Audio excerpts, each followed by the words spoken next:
ॐ श्री साई समर्थाय नमः। दीनहरण दुःख निवारणाय नमः। सर्वकार्य सिद्धि प्रदायकाय नमः। रक्षा करो साईनाथ, विजय देहि साईनाथ। ॐ श्री साई समर्थाय नमः। दीनहरण दुःख निवारणाय नमः। सर्वकार्य सिद्धि प्रदायकाय नमः। रक्षा करो साईनाथ, विजय देहि साईनाथ।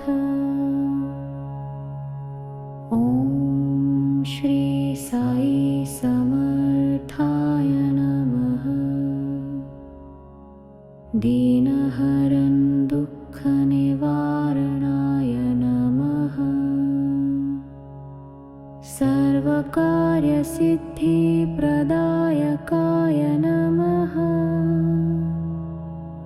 रक्षा करो साईनाथ, विजय देहि साईनाथ। ॐ श्री साई समर्थाय नमः। दीनहरण दुःख निवारणाय नमः। सर्वकार्य सिद्धि प्रदायकाय नमः। रक्षा करो साईनाथ, विजय देहि साईनाथ। ॐ श्री साई समर्थाय नमः।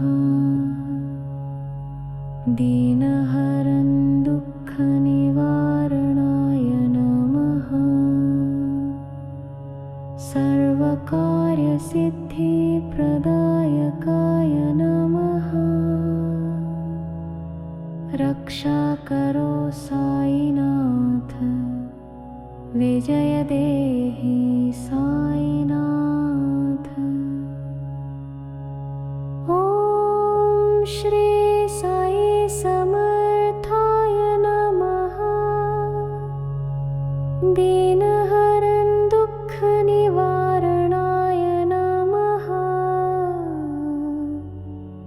सर्वकार्य सिद्धि प्रदायकाय नमः। रक्षा करो साईनाथ, विजय देहि साईनाथ। ॐ श्री साई समर्थाय नमः। दीनहरण दुःख निवारणाय नमः। सर्वकार्य सिद्धि प्रदायकाय नमः। रक्षा करो साईनाथ, विजय देहि साईनाथ।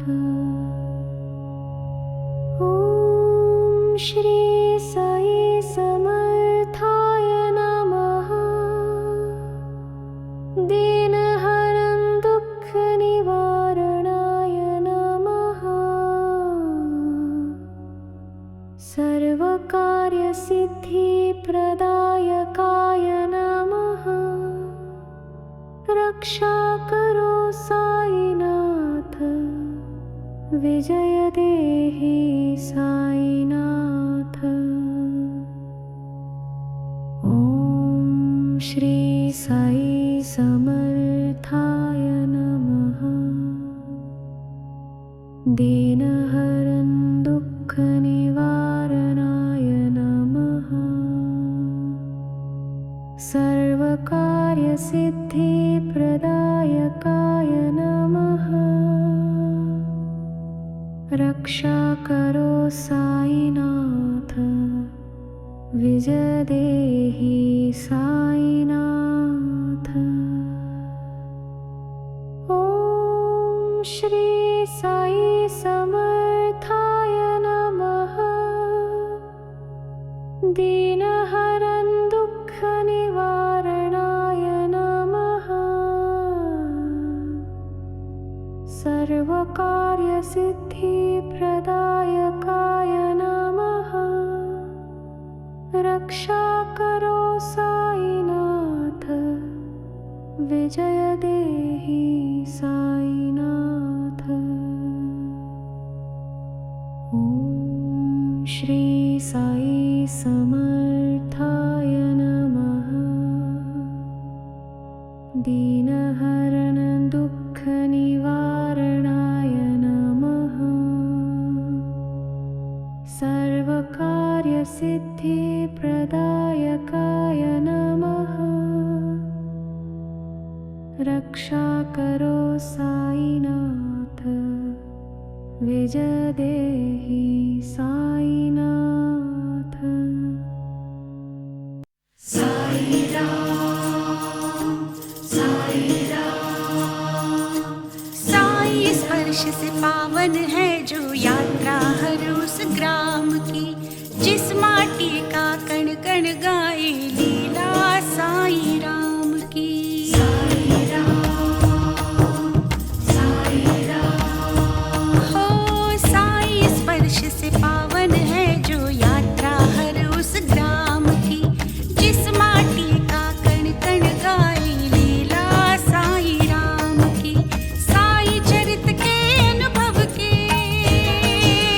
हो, साई चरित के अनुभव के अनुपम हर आयाम की। यह यात्रा साई धाम की, यात्रा साई धाम की, यात्रा साई धाम की। यह यात्रा साई धाम की।